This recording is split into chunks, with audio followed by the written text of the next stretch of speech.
할렐루야. 우리 인사하셨으면 잘 오셨습니다.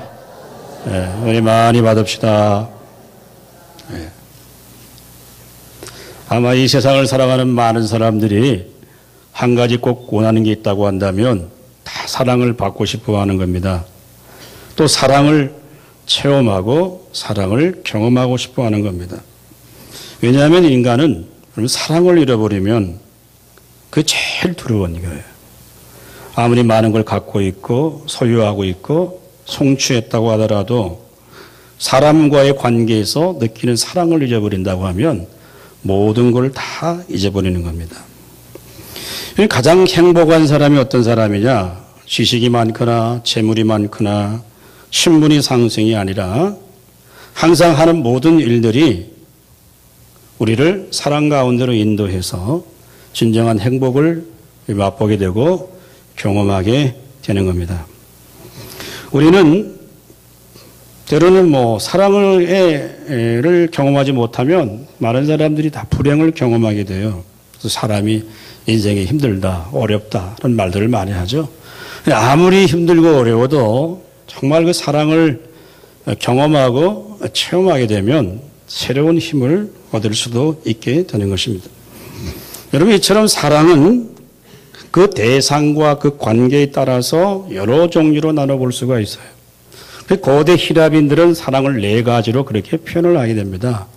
첫째는 이 에로스 사랑이라고 해요. 그게 뭐냐 하면 남녀 간의 이런 이성적인 사랑, 또 육체적인 사랑. 그래서 이런 사랑을 히라빈들은 에로스다라고 표현을 했습니다. 두 번째는 이 혈육 관계에서 맺는 사랑이 있어요.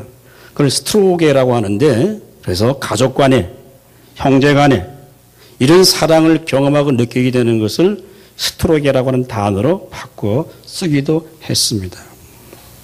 그 다음에 이 친구 간에 느끼는 사랑을 필리아라고 해서 친구 우정을 위해서는 자신의 목숨도 내어놓는 이런 사랑의 관계를 필리아라고 하는 사랑으로 표현을 했습니다.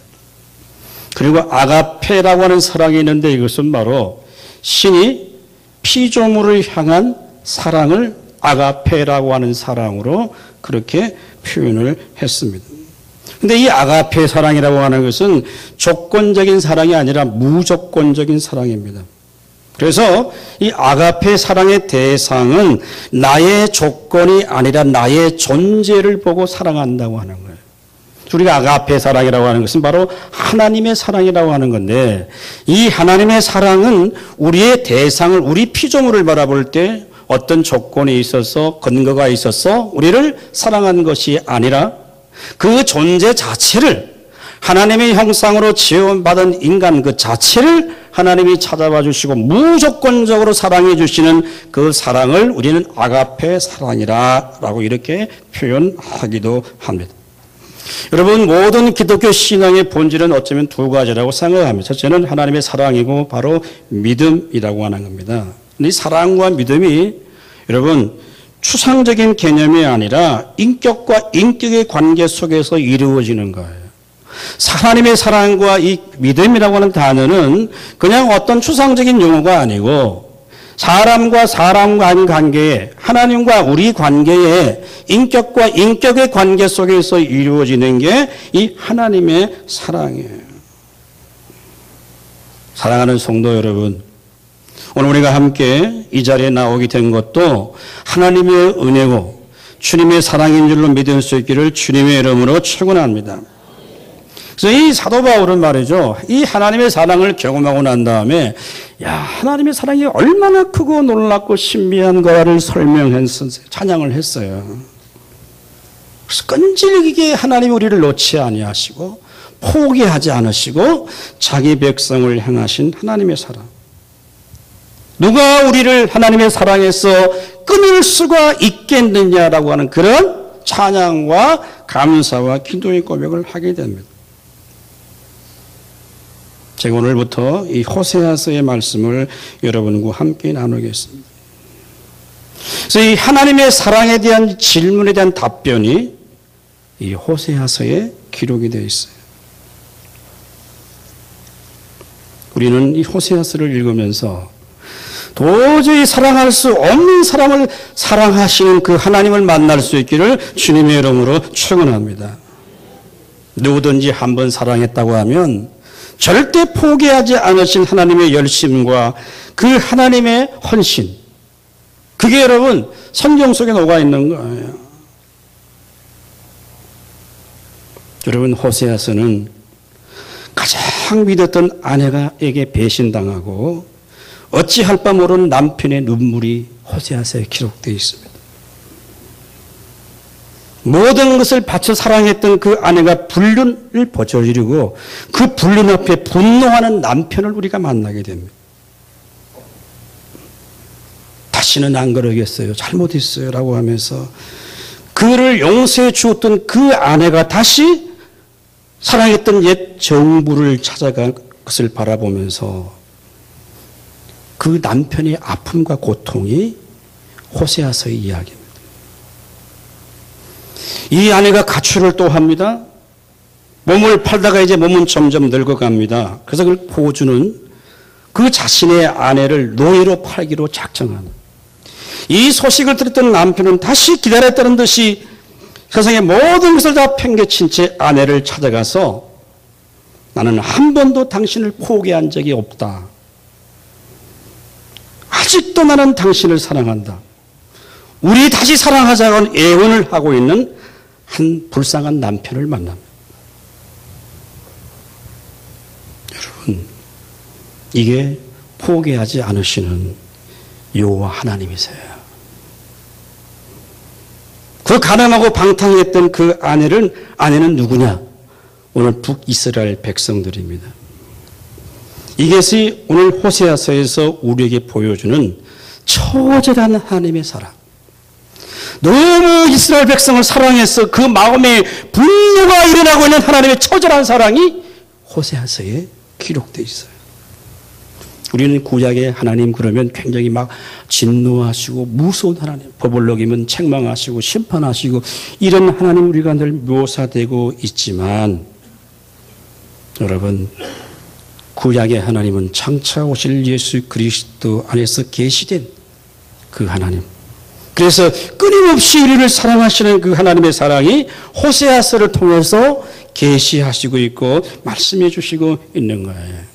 호세아가 가늠한 아내를 용서하고 찾아가는 것처럼 하나님은 오늘도 저와 여러분을 다시 찾아오시고 우리를 죄를 제대로 갚지 않으시고 인자와 자비와 긍휼을 베푸셔서 끝까지 우리를 포기하지 않으시는 하나님의 사랑과 은혜와 긍휼이 여러분의 마음의 심령 속에 넘쳐날 수 있기를 주님의 이름으로 축원합니다. 자, 여러분 오늘 1절 말씀 우리 한번 다 같이 읽습니다. 시작.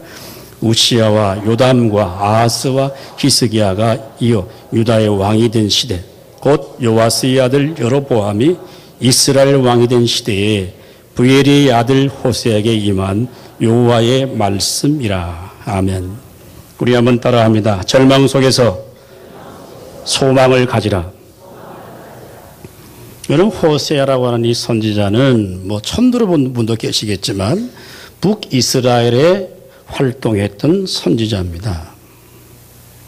언제까지냐면 BC 755년부터 722년까지 북이스라엘의 나라가 멸망하고 아수르에게 완전히 패망하는 그때까지 활동했던 선지자입니다.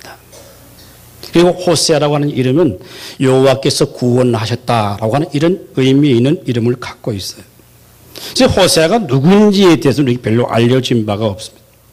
성경은 그저 단순히 부엘의 아들이다라고만 기록하고 있습니다. 그가 어떤 경우로 선지자가 되었는지, 어디서 그가 부르심을 받았는지 대해서는 전혀 침묵하고 있습니다. 그런데 오늘 본문의 시작이 좀 아주 예사롭지 않아요. 자, 오늘 본문에 보면 우시야, 요담, 아하스, 히스기야라고 하는 왕은 남쪽 유다의 아주 신실한 왕들이었습니다. 물론 이 아하스라고 하는 왕은 조금 악을 행한 왕이었지만 우리가 이사야에서 나온 이 우시야라고 하는 왕은 그 자신 남유다의 가장 영적인 부흥과 경제적 완성을 이뤘던 우시야. 또 요담이라는 그 아들 왕도 요아봇이 굉장히 정직했던 왕입니다. 그리고 히스기야 영적인 계획을 이루었던 신실한 왕이고 정말 여호와 앞에 기도했던 무릎 꿇었던 그런 좋은 왕을 지금 4명을 소개해 놓고 있어요. 근데 이 호세아는 북이스라엘의 왕조에서 그들의 부흥과 멸망을 경험했던 왕이에요. 여기 여로보암은 솔로몬의 아들 여로보암이 아니고 150년 지나 있는 여로보암 제2세를 가리키는 왕입니다. 그래서 여로보암 2세는 이스라엘 역사에서 가장 정치적인 부흥을 이루었고 군사적으로 정치로 가장 안정된 시대를 이루었던 왕이 이 여로보암 2세 왕입니다. 그런데 결국 북이스라엘이 아수르에게 완전히 멸망돼서 처절하게 끌려져 갑니다. 여러분, 그러니까 역사를 바라볼 때 경제적인 부흥이 일어나고 번영이 일어나기 시작할 때는 여지없이 도덕적인 영적인 타락이 따라오게 되어져 있습니다. 그래서 지금 그 호세아 선지자는 그 시대가 여로보암을 통해서 큰 놀라운 영적 부흥과 번영을 보았고, 그런데 그 이스라엘이 여지없이 무너져 내려갔고 결국은 아수르에게 처참하게 짓밟히고 피고 노예가로 끌려가는 그 역사의 현장을 지켜보았던 그 호세아가. 그런데 여러분, 여로보암 2세 이후에 30년 동안 북이스라엘이 진행되는데 6명의 왕들이 세워지게 됩니다. 그런데 그 왕들은 그냥 이루어진 왕들이 아니고 다 살인합니다. 암살당합니다. 어떤 왕은 한 달도 이루지 못해요. 이런 아주 극악한 이스라엘의 북이스라엘 역사를 바라보면서 호세아는 무슨 생각을 갖고 있느냐. 여러분, 왕이라고 하는 것은 이스라엘 역사에서 하나님이 특별히 세운 사람이에요. 그래서 왕은 여호와 앞에 기도할 때 하나님이 직접 말씀하시고 직접 응답을 주시는 그런 왕이에요. 그런데 북이스라엘을 바라볼 때 이놈의 왕은 말이죠, 여로보암 2세 후의 6명의 왕들은 이게 왕이 아니야. 하나님이 택한 아주 악한 왕들이라고 생각을 할 때 이 북이스라엘은 지금 절망의 끝으로 가고 있는 상황이에요.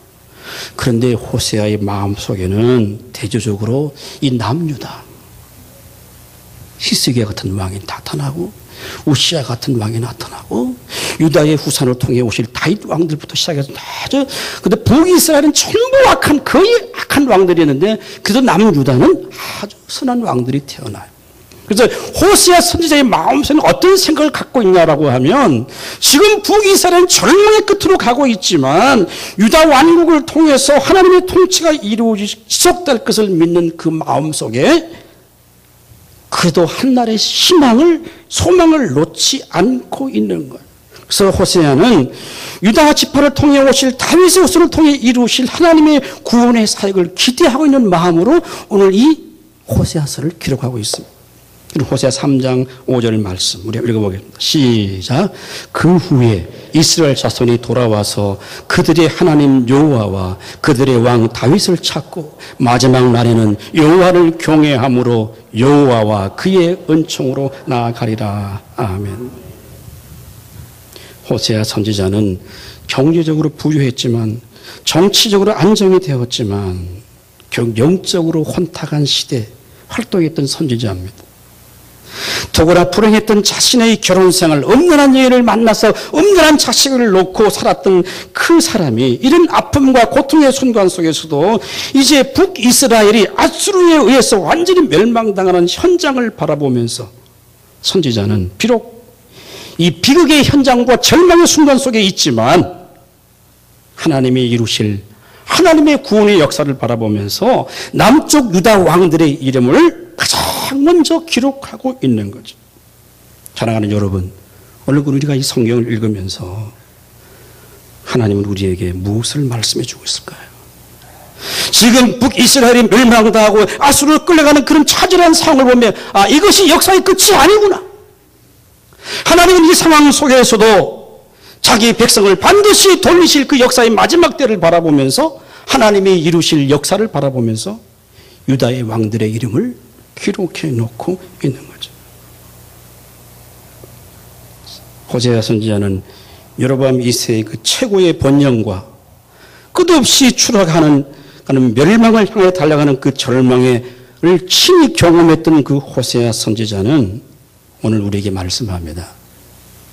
어떤 절망의 순간 속에서도 희망을 가지라. 소망을 가지라.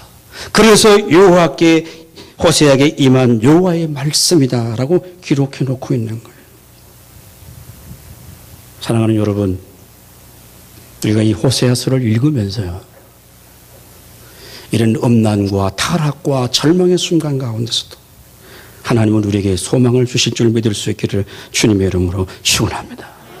여러분, 이스라엘 백성들이 가장 고통의 순간이 언제였습니까? 아브라함과 언약을 맺고 너희를 반드시 465, 30년 동안 이방에서 객이 되어서 고통을 당한다고 했잖아요. 그래서 야곱의 자녀들이 70명이 애굽 땅으로 내려갑니다. 그래서 번성을 했지만 그 바로의 학정 앞에 노예 생활한 처참한 고통과 어려움을 당하죠. 그런데 출애굽기 1장 24절 25절 우리 한번 다 같이 읽어보겠습니다. 시작. 하나님이 그들의 고통 소리를 들으시고 하나님이 아브라함과 이삭과 야곱에게 세운 그의 언약을 기억하사 하나님이 이스라엘 자손들을 돌보셨고 하나님이 그들을 기억하셨더라. 아멘. 참 의미가 있는 말씀이에요. 이스라엘 백성이 노예로서 착취당하고 가장 고통을 당하는 순간 속에 하나님이 아브라함과 이삭과 야곱에게 세운 그 언약을 기억하사 이스라엘 자손을 돌보셨고 하나님이 그를 기억하셨더라라고 했습니다. 성도 여러분, 하나님의 거룩한 백성들은 이런 절망과 고통의 순간 속에서도 소망을 가질 수 있기를 주님의 이름으로 축원합니다. 우리에게 아무리 시련과 어려움이 있다도 그것 때문에 우리가 망하는 건 아니에요. 절망 속에, 고난 속에 오히려 소망을 가질 수 있는 것이죠. 지금 북이스라엘은 그 번영과 풍요 속에 오히려 이제 그 끝이 절망을 향해 달려가고 있지만 호세아 선지자는 아직도 소망의 끈을 놓지 않고 있는 거예요.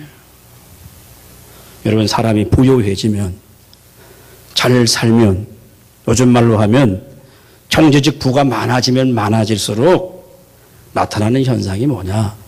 여호와를 찾기보다는 세상을 향해 달려가기에 훨씬 더 바쁩니다. 여러분, 모든 게 다 공급되는 시대에 살고 부족함이 없다고 하면 천국 가고 싶은 마음이 생기겠어요? 저도 자신이 없어요. 우리가 이 세상의 풍요 속에 사는 동안 천국의 소망을 갖기가 어렵습니다. 그러나 상황이 변해서 고통과 절망의 순간이 계속될 때 우리가 뭔 생각할까요? 아, 이 세상은 결국 소망이 없구나. 우리의 소망이 하나님께 있구나. 절망은 우리를 하나님 나라로 인도하는 하나님의 은혜. 고통은, 고난은 우리를 하나님의 앞으로 인도하는 축복의 근거입니다. 오늘 이 말씀을 기록하고 있는 선지자는 여러분 2세 때 누렸던 그런 풍요와 축복을 보았어요. 그런 물질의 풍요와 정치적 안정 속에서도 하나님의 징계를 받고 있는 이스라엘 백성들을 바라보면서 자, 사람들이 배가 부르고 마음이 교만해서 결국 마침내 하나님을 떠날 때 입게 되는 고통과 절망의 순간 속에서도 그는 하나님께 소망을 두고 있다는 거예요. 사랑하는 여러분, 우리는 다 예수 그리스도로 말미암아 구원받은 영광스러운 하나님의 백성이 다 된 줄로 믿습니다. 그래서 그 어떤 고난과 고통의 순간 속에서 우리가 절망하는 게 아니죠. 자, 우리는 예레미야 선지자를 흔히 눈물의 선지라고 말합니다.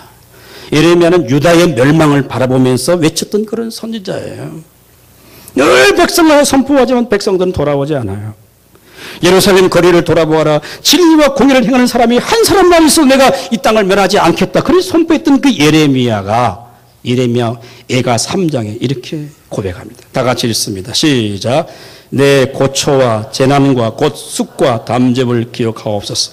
내 마음이 그것을 기억하고 내가 낙심되오나 이것을 내가 내 마음에 담아 두었더니 그것이 오히려 나의 소망이 되어 싸움은 여호와의 인자와 긍휼이 무궁하심으로 우리가 진멸되지 아니함이니이다.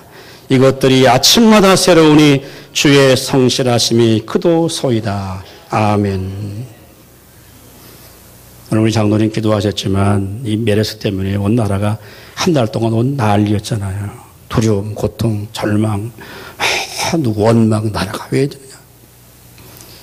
세계 최고의 의술을 자랑하고 세계 최고의 뭐 병원, 예? 인류병원이 바이러스 하나에 꼼짝 못하는 거예요. 사랑하는 여러분,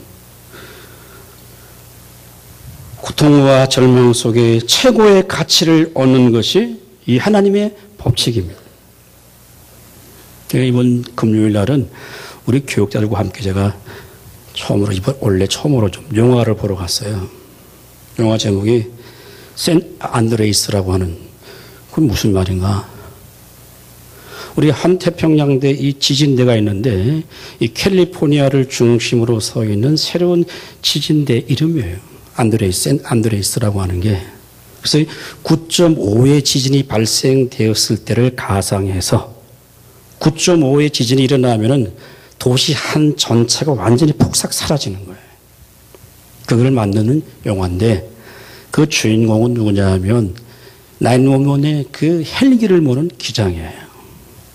이제 아내와 거의 이혼 소리 도장을 찍기를 딱 준비하는 순간 헤어져야 되는데 남편과 아내가 통화를 하다가 9.5의 지진이 발생해요.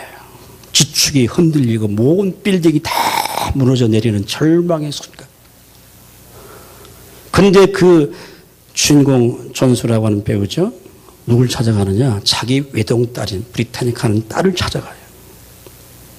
온 천지가 지금 뒤집어져서 막 위기의 순간이 일어나는 순간 속에서도 아버지는 누구를 찾아가느냐? 자기 외동딸을 찾아가요. 쓰나미가 몰려오고 정말 거대한 수십 층의 빌딩들이 무너져내리는 그 숲속에서 그런 끝까지 아버지는 누구를 찾느냐? 자기 딸을 찾아가는 거죠. 모든 사람이 아우성치고 죽겠다고 하는 그 순간 속에서 누굴 찾아가느냐? 자기 딸을 찾아가는 거예요. 그 영화에 감동받았어요. 저는 그 영화를 보면서 오늘 설교가 오버랩이 됐어요. 사람들이 다 죽겠다, 난리다 이러는 순간 속에서도 하나님은 누구를 찾느냐? 자기 백성을, 자기 자녀를, 자기 민족을 타누시는 분이 우리 하나님이신 줄로 믿을 수 있기를 주님의 이름으로 축원합니다. 호세아 선지자만이에요. 그 본 잘 나가던 이스라엘이 이제 한 30년 지나니까 완전히 절망의 나라로 떨어져서 아수르에게 지금 포로가 되어서 엮여가는 그 절망의 현장을 바라보면서도 이 말씀을 기록하면서 유다에 남았던 왕들, 우시아와 요담과 아하스와 히스기의 왕들을 기록하면서 결국은 남유다를 통해 하나님이 이루실 하나님 나라의 통치를 바라보면서 오늘 이 말씀을 기록하고 이 말씀이 여호와께서 그에게 주신 말씀이에요. 그래서 절망 중에서도 고통 가운데서도 하나님께 소망을 가지라고 하는 호세아의 말씀입니다. 자, 두 번째 오늘 본문 2절 말씀 다 있습니다. 시작. 여호와께서 처음 호세아에게 말씀하실 때 여호와께서 호세아에게 이르시되 너는 가서 음란한 여자를 맞이하여 음란한 자식을 낳아라. 이 나라가 여호와를 떠나 크게 음란함이니라 하시니. 아멘. 우리 한번 따라합니다. 끝없는 하나님의 사랑을 기억하라. 자, 오늘 호세아 선지자에게 임한 하나님 말씀은 굉장히 충격적이었어요. 그렇지 않습니까, 여러분? 어떻게 선지자를 부를 때 하나님이 이렇게 부르실까? 음란한 여자를 맞이해서 음란한 자식을 낳아라. 이게 도대체 선지자에게 줄 소명은 아니거든요. 아니면 선지자에게 아모스 같이 너희가 가서 이 백성들에게 여호와의 말씀을 선포하라든지 너는 가서 내 백성들을 하나님 앞으로 이끌어라. 이 예언의 말씀을 해야 되는데 호세아에게는 음란한 여자를 아내로 맞이해서 음란한 자식을 낳으라고 하는 거예요. 참 이상하잖아요. 여러분, 만약에 어떤 목회자가 과거에 좀 유흥가에 놀았던 경험이 있는 여자를 아내로 맞이해서 사모가 되었다고 하면 그걸 알았다 하면 교인들이 어떤 눈으로 바라보겠어요? 정상적인 사역을 하기가 쉽지 않을 거예요. 대전에 어떤 모교회는 그 아내가 신천지에 빠져가고 다른 이단에 빠져서 결국 목회를 그만둔 목사님도 계세요. 제가 얼마 전에 말씀드렸잖아요. 자, 선지자가 만약에 이 거룩한 하나님 말씀을 선포하는 선지자가 음란한 여자를 맞아갖고 음란한 자식을 낳았다고 한다면 어떻게 하나님 말씀을 선포할 수가 있겠어요? 이게 음란한 여인은 히브리 원문을 보면 이 완전히 음란한 창녀를 가리키는 단어입니다. 그런데 학자들은 여기에 두 가지의 견해가 있어요. 어떤 학자들은 이 음란하다고 하는 여인은 음란성을 갖고 있는 여자를 가리키는 것이다 라고 주장하는 사람도 있고, 좀 진보주의 학자들은 그런 얘기를 합니다. 이 호세아가 맞이한 이 안에 음란한 여인은 그냥 이게 진짜 음란한 여자를 맞아서 결혼한 게 아니고 그냥 스토리로 만들어졌을 뿐이지 호세아가 직접 결혼하지 않았을 것이다 라고 이렇게 이야기를 해요. 그러나 여러분, 오늘 본문을 문맥을 보면 맨 마지막에 뭐라고 합니까? 왜 음란한 여자를 맞이해서 음란한 자녀를 낳아야 되는 이유가 뭐냐면 이 나라가 여호와를 떠나서 크게 음란함이니라 라고 했어요. 바로 답은 여기에 있는 거예요. 이스라엘 백성들이 하나님을 떠나서 우상을 숭배하고 타락한 종교적인 부패성을 드러낸 이 영적인 음란한 백성들이 하나님과 이스라엘 백성과의 관계를 보여주고 있는 거예요. 그럼 원래 우리가 성경을 읽어보면 이 선지자는 음란한 사람, 부정한 여인과 결혼할 수 없게 되어 있습니다. 하면 안 돼요. 그게 법을 어기는 거예요. 자, 그러면 왜 하나님은 이런 율법을 어겨가면서까지 이 호세아 선지자에게 음란한 여자를 취해서 불법이라고 한다면 하나님께서 왜 음란한 이스라엘 백성들을 사랑하셔서 아내를 맞이하라고 할까? 여러분, 여기에 청년 영적인 원리가 있습니다. 하나님께서는 호세아 선지자에게 이렇게 고통스럽고 어려운 일을 경험케 하심으로 호세아가 하나님의 사랑을 이스라엘 백성들에게 선포하기 위함인 거예요. 자, 호세아서에 나타난 하나님의 사랑은 로맨틱한 낭만적인 사랑이 아닙니다. 어떤 조건과 이해를 가지는 그런 사랑이 아닙니다. 참으로 고통스럽고 아픈 사랑이에요. 눈물이 있는 사랑이에요. 이게 결국은 하나님이 마음을 우리에게 드러내고 있는 사랑이에요. 이스라엘 백성이 여호와를 떠납니다. 우상 숭배합니다. 말씀을 떠납니다. 자기의 영광을 따라갑니다. 하나님의 손을 의지하지 않습니다. 그게 마치 영적으로 음란한 삶을 살았던 이스라엘 백성을 향하여 그럼에도 불구하고 끊임없이 뜨거운 사랑을 갖고 있는 분이 여호와 하나님이시다고 하는 거예요.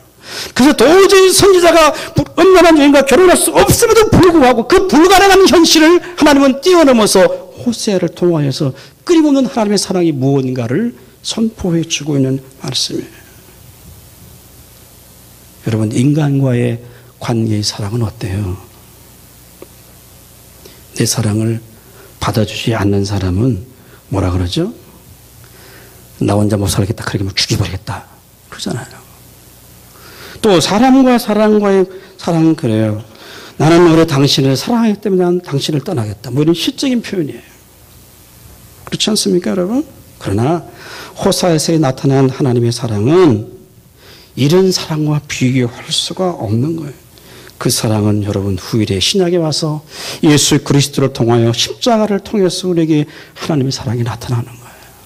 자, 우리가 잘 아는 마태복음 27장 46절 우리 한번 다 같이 읽습니다. 시작.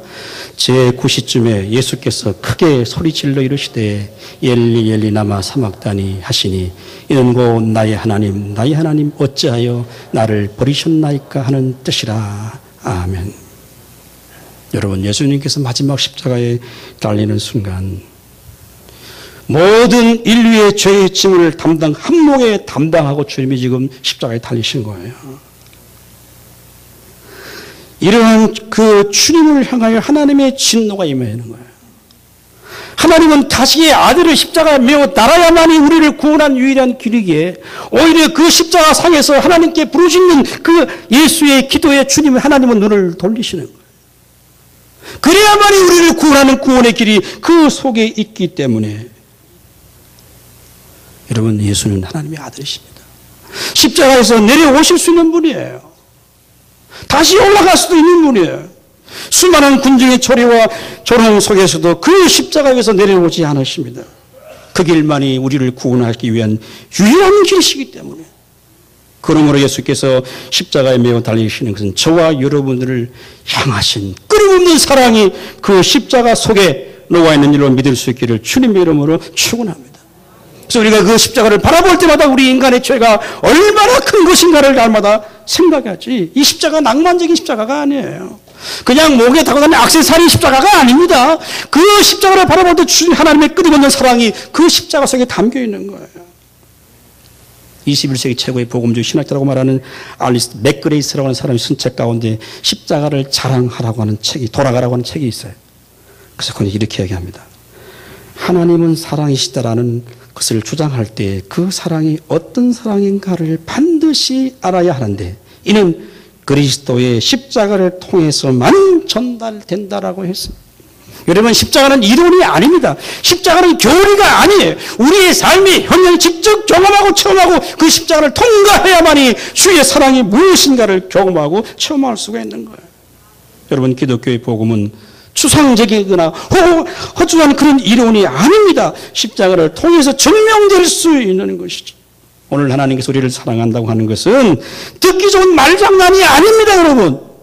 여러분, 누가 말장난 하려고 자기 아들을 십자가 몇 달 죽일 그런 자가 누가 있겠어요? 하나님의 사랑이 단순한 이야기가 아닙니다, 여러분. 우리를 포기하지 않으시고 끝까지 우리를 사랑하시고 우리의 허물과 우리의 모든 죄를 다 덮으셔서 우리를 사랑하시는 그 끊임없는 하나님의 사랑임을 기억할 수 있기를 주님의 이름으로 축원합니다. 그래서 여러분, 사도 바울은 로마서 8장에 성령을 막 이야기하다가 어떻게 결론을 내느냐. 로마서 8장 35절부터 우리 한번 읽어봅니다. 시작. 누가 우리를 그리스도의 사랑에서 끊으리요? 환난이나 권고나 박해나 기근이나 적신이나 위험이나 칼이라. 기록된 바 우리가 종일 주를 위하여 죽임을 당하게 되며 도살당할 양같이 여김을 받나이다 함과 같으리라. 그러나 이 모든 일에 우리를 사랑하시는 이로 말미암아 우리가 넉넉히 이기느니라. 아멘. 할렐루야.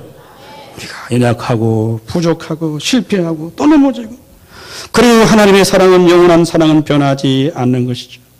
하나님이 먼저 음모는 여인 고매를 사랑하라는 이 말은 뭐냐? 이게 여러분 하나님 마음인 거예요. 이게 하나님 마음이에요. 여러분, 사랑이 막 너무 지나치면 그게 분노가 생깁니다. 자, 예를 들어 볼까요? 자식이 말 안 들어요. 야, 공부해라. 이 제대로 내 말하면 내가 죽어불란다. 그게 차라리 극치잖아요. 지금 하나님이 그런 얘기예요, 지금. 우리 보고, 이스라엘 백성 보고. 내가 너를 사랑한다. 정말 네가 돌아가는데, 네가 안 돌아가면 내가 죽어불란다. 이 하나님의 분노가 스려져 있는 사랑이 하나님의 끊임없는 사랑이에요. 이 하나님의 사랑 앞에 응답할 수 있는 성도들이 될 수 있기를 주님의 이름으로 축원합니다. 오늘 호세아 선지자에게는 음란한 여인과 결혼하는 것이 그 선지자의 십자가예요. 그래서 주님의 십자가를 통해서 하나님의 뜻을 이루어내는 것처럼 오늘 우리는 이 마지막 이 말씀을 함께 좀 나누면서 호세아서를 이제 읽어가고 공부할 말씀을 나눌 텐데, 이 선에 다시 한번 정말 뜨거운 하나님의 사랑, 포기하지 않는 하나님의 사랑, 절망 가운데서도 소망을 주시는 하나님의 사랑, 변하지 않는 주님의 사랑의 은혜가 여러분의 심령 속에 넘쳐날 수 있기를 주님의 이름으로 축원합니다.